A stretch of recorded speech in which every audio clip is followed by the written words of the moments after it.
We are going to talk about simple machines. We did some of this with our lever course yesterday, but we're going to look at machines as a whole and specific machines, and then that we should be able to get through all of this discussion today, and then tomorrow we'll have plenty of work time to practice a calculation portion of this. So, simple machines. Biggest thing that we need to know about simple machines is something called mechanical advantage. Mechanical advantage is how much a machine increases or decreases the force needed to do something.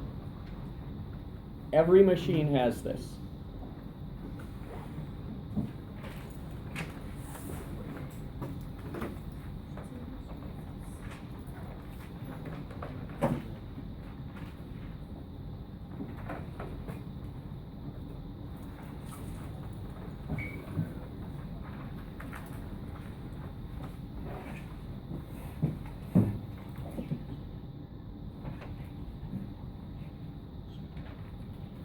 And this means a lot about, we can use it to interpret a lot about how useful a machine is.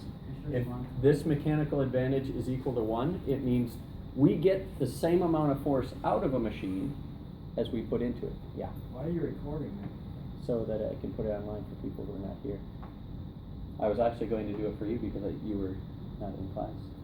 Yeah, I wasn't.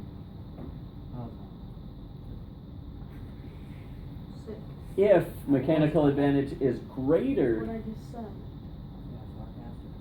you guys should watch this, and so you can hear all of your talking. It's inappropriate. That would be wonderful.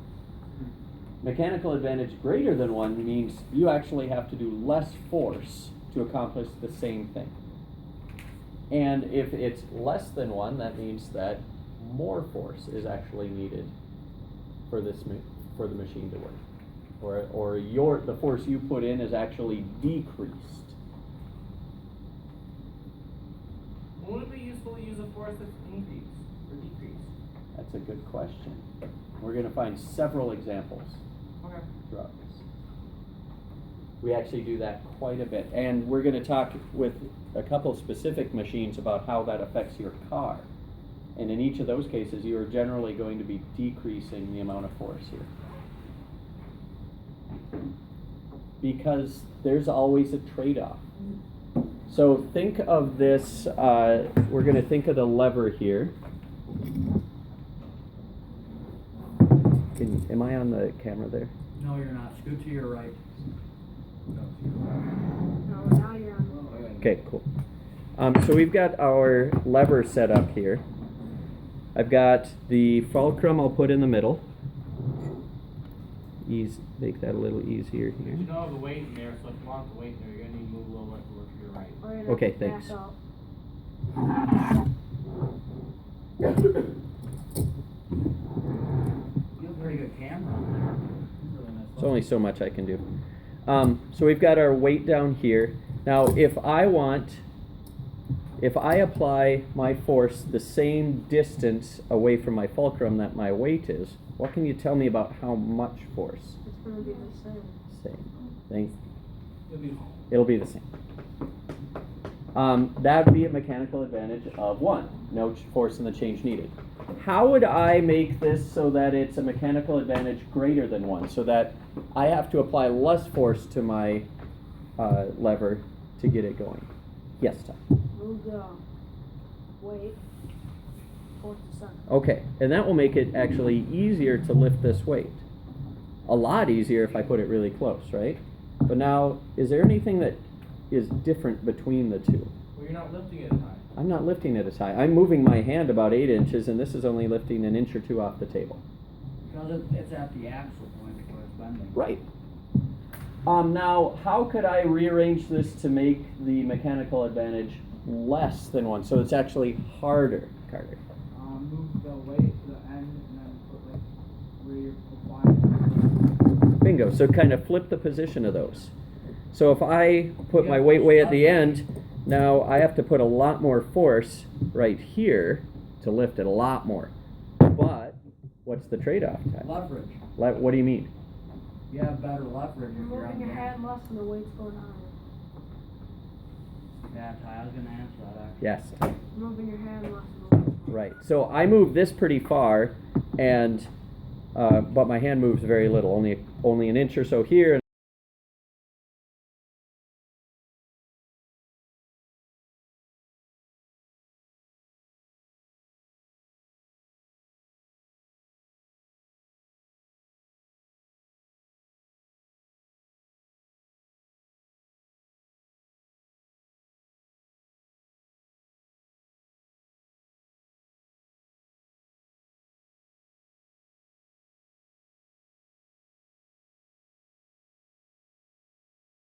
The force for much greater distance. And likewise, if I have to apply more force, the trade-off is I do get a greater distance or greater movement out of it. So that's part of the reason why we might choose to make something harder. Yeah, I have to work harder, but for a much shorter distance. Maybe I don't have a big distance to work, or maybe it's just convenient.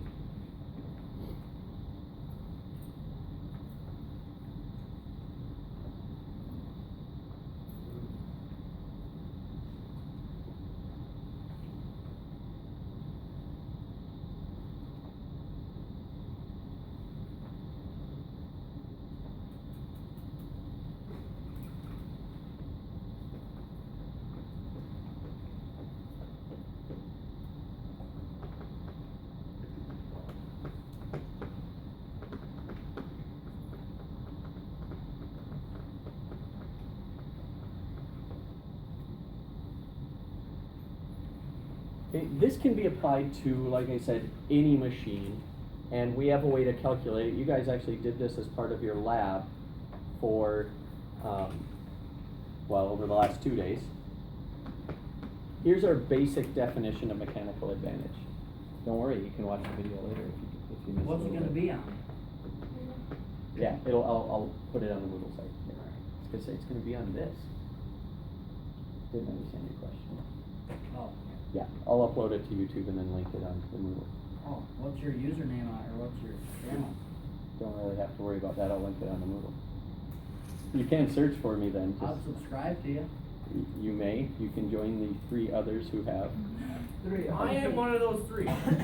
What's his name? DW's Clinica. DW, what does the DW stand His first name and middle name. for? What's your first name? David Williams. Not William. Wayne.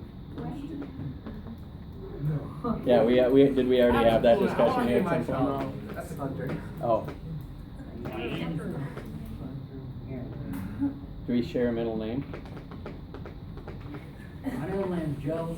Okay, so now the mechanical advantage here always takes a look at how much the load force is. This is how much force you get out of the machine. In our case, it was how much force did it take to lift that weight over the amount of input you put into it. Okay, so F load is the load force, what machine lifts in newtons. Input is the input force, that whatever is applied to the machine, also in newtons. What do we get if we divide something in newtons by something else in newtons? 1. They cancel out. Newton So squared. that means that mechanical advantage has no units left because they're all used.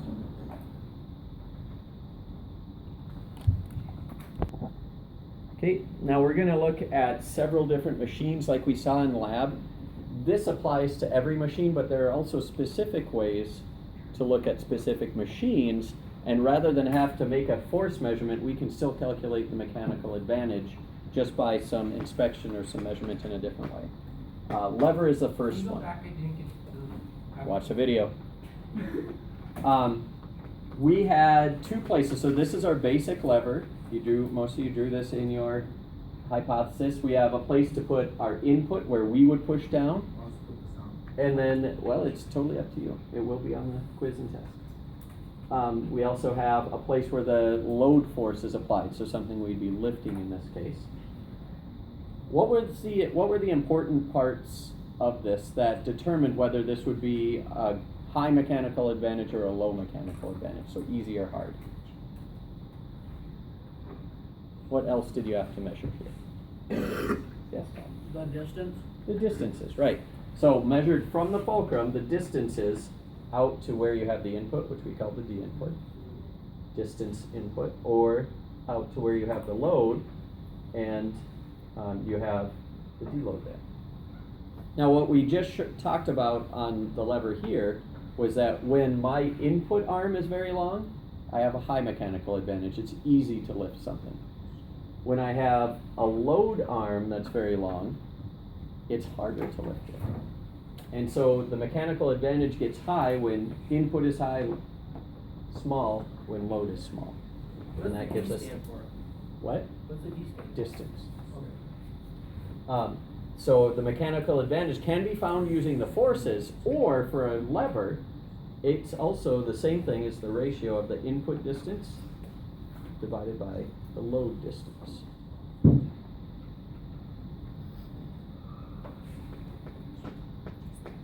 This is true whether I use the lever like I had shown here, like we did in lab. This is called a class 1 lever, where you've got the fulcrum in the middle between your load force and your load force over here and your input force. But there's another way to do it, where we're going to switch the places of the fulcrum and our load. And because, just to have shorthand for this, we call this a class 2 lever, just to have a second name for it, but it works in the same manner and with the same measurements. That'll be really hard to lift up. Actually, it depends. So if I have, Oh, if you're on so that here is side. my load distance still from the fulcrum to the load. If I go out here with an input on the far end and lift, it's actually easier. I thought you were lifting from that end. Because my load input distance is greater than my load. So bigger number over smaller means positive. Now if I go back here, and I'm going to hold this down, if I go back here to lift it, now I'm applying more force. And if I go in closer, it's actually very hard. Why? Because my input distance is small, my load distance is big, a mechanical advantage of less than 1 makes it harder. Mm-hmm. But you couldn't use a pulley like that or a lever like that, because unless you had something weighing down the other end of the lever, You'd have to have, but picture this as a hinge that's maybe attached to something so it won't come up. That's why I had to hold this one down. Right here it's fine, but yeah, if I were closer then I'd have to have that, for sure. Now, how is this used in your mousetrap car? Because the lever, you want better leverage, so if your pull gets to be too long, your mousetrap ain't going to have the torque to get it to go. Okay, yeah, let's look at that. So the mousetrap itself is already a lever. You've got an arm of the spring here pushing down on the trap's part. So the spring is about 1 inch long, the trap itself is about 2. So that means the input force the input distance from the spring is short. The load distance is relatively long. So this mechanical advantage is actually lower than 1. You're actually losing a little bit of the force as it is because of that. So if this part were shorter, it would be stronger trap.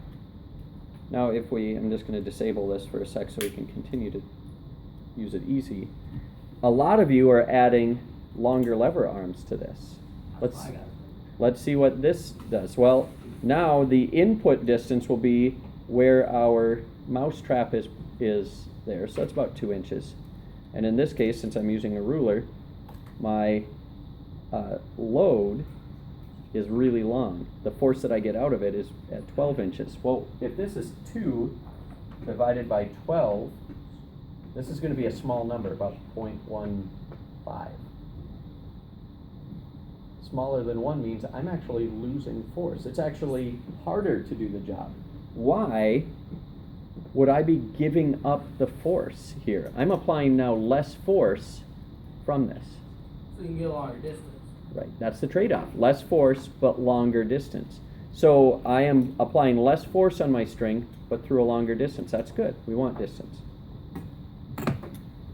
So you do want a longer lever. You do want a longer lever, but at some point, if this lever were really, really long, mechanical advantage would be so small that it wouldn't be enough to spin our wheels. So there's a trade-off, and make use of that. Just realize that there is a limit to it too. Okay, let's look at the next useful one that's also in our mousetrap, a wheel and axle. Sketch this somehow so that you can kind of picture what the wheel and axle look like. We're going to, instead of this is like a round lever. So instead of the distances though, we're going to talk about diameters of the wheel. Radius times 2. Yep. So you could look at radii as well instead. That'd be the exact same thing. Well, that picture on the right is like exactly what we do. You spin that wheel, it's gonna lift the bucket up. Oh, you're right. You're right. Yep. You attach the mousetrap to here. I'd never looked at it like that before. Very much like it. Works in reverse because this is for lifting up buckets, and so you would apply a force to the outer wheel, which would in turn apply a force Like to a this well, rope. right? That's like a well, right? Right. You drop the bucket down and Yep. then lift her back up. Yep, and it makes it easy. Okay, I never understood that because wouldn't the bucket float on the water? Yeah, that's what I wondered too. Weight the bucket or put a steel bucket in. But it still would float. Well, just put a hole in the bucket, then it'll sink. Well, then it won't, then it'll run out. Yeah, I wonder how they do that. I don't know. I think I think the idea would be that it won't float straight up. It'll actually tip over, fill with water, and then you bring it up. Yeah, That would be like my it'll guess. start to overtake. Right. But then like it start like this, and then why would it tip like this? But it's filling with water as it tips like If that. it tips like And this, so it'll the sink. water will come in. And so it'll fill up with water, get heavier, sink, and then when you pull up on the rope, yeah, it'll right itself, but then it'll be full of water. Try it at home. Since this is so much like a lever, it's just a round lever, what we see is that the mechanical advantage is found the same way, except these are now diameters. So the diameter of the input, wherever you are putting force, divided by the diameter of the load, wherever the force is coming out of the machine. And we use these in everyday life in both ways. Sometimes it's easier to turn this one, sometimes that one, or at least a more useful. So for a car axle, whether a mousetrap car or a road legal car, we apply a force to this axle, which is small, and that turns the wheel. So we're putting the force onto the axle from the engine or mousetrap or whatever, and it's applying the force at the outside to the road. We have a small input diameter and a big output or load diameter, so that means mechanical advantage is low. We're losing force again. So if you've got your rope tied around this axle and you're using that to spin it, you're actually getting less force out of here again. So both the lever being long and big wheels reduce the amount of force pushing your car forward. Same trade-off. Both of those mean longer distance. But you have to be careful because if you do too big of a wheel, you won't be able to turn it. If you do too long of a lever arm, you won't be able to pull it.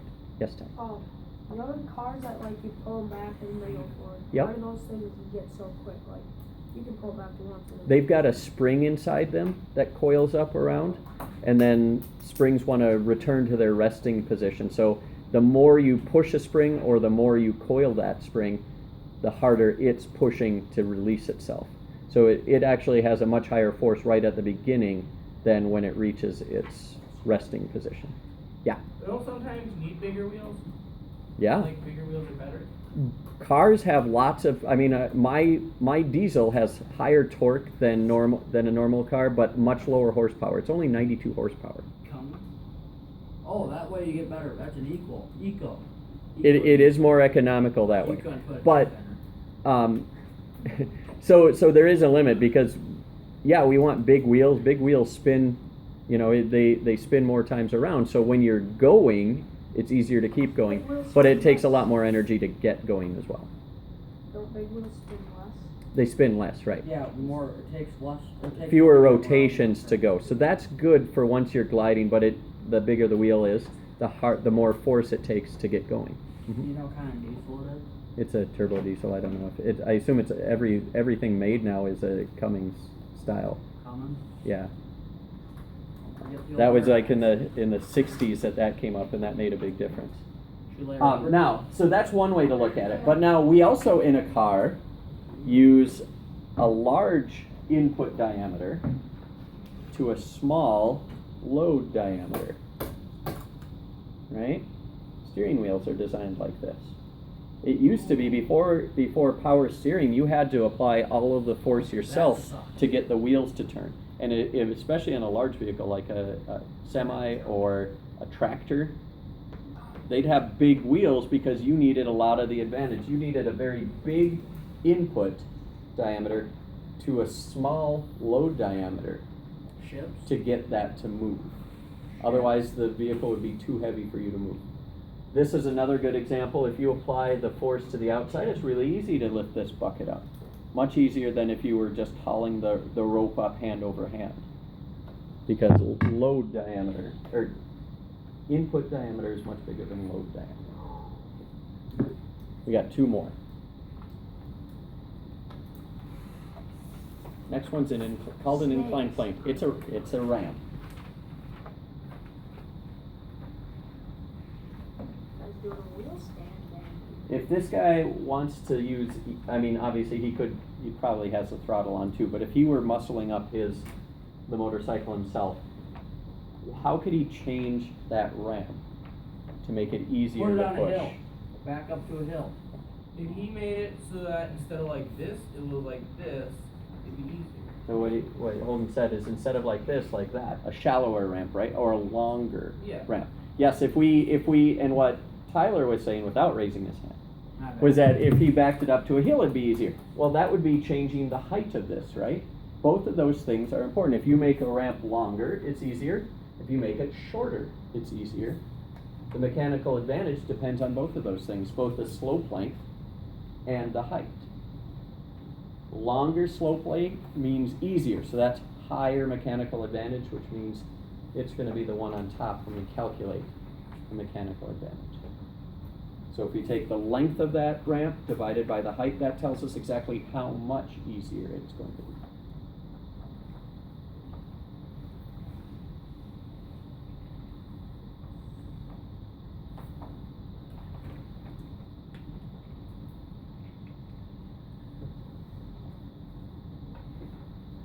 Now, if we're pushing something up here, it's a little weird to look at the directions of these forces. The force we're combating is gravity again. So that's always straight down, and then we would apply the force at an angle that's equal to the slope. So that's where those two would be. We've got just one more machine to go.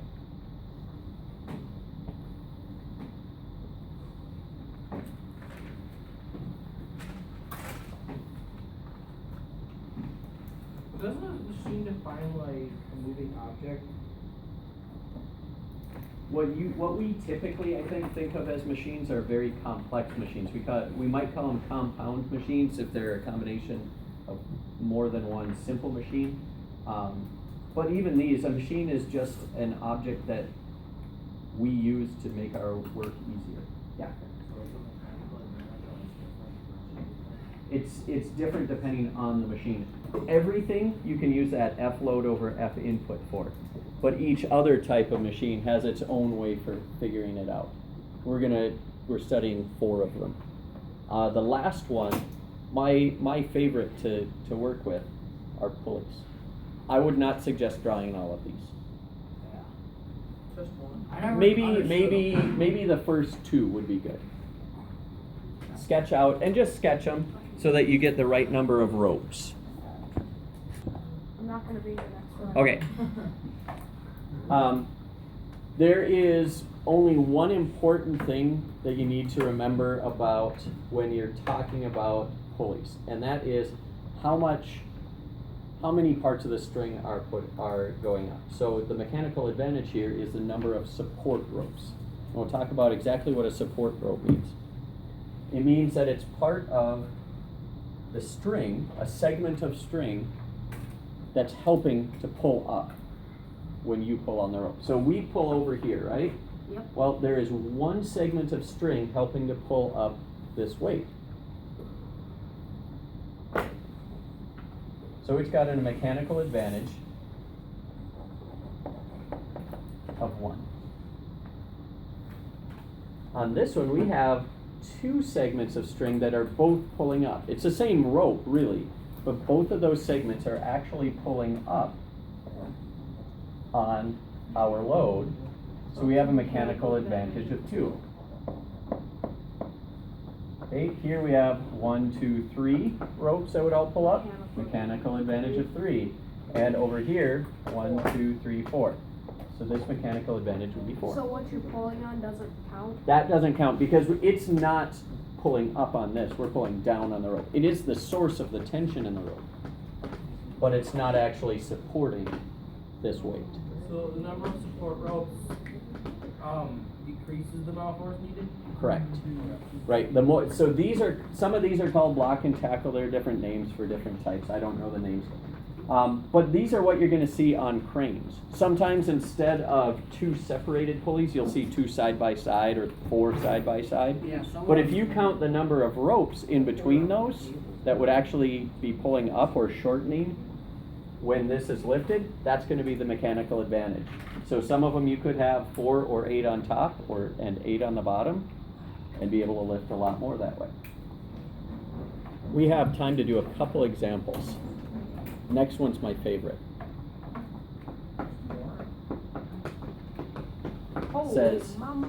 So I'm going to clear off the writing there. It says, all right, you won your bet. You can lift me with one hand. So what I want to know is, what's the mechanical advantage of this pulley system? Yeah, Courtney. 5, How do you know? because there's 5 gears, wheels that are absorbing the force. There are 5 wheels, but that is not what we count. 6? 6, why?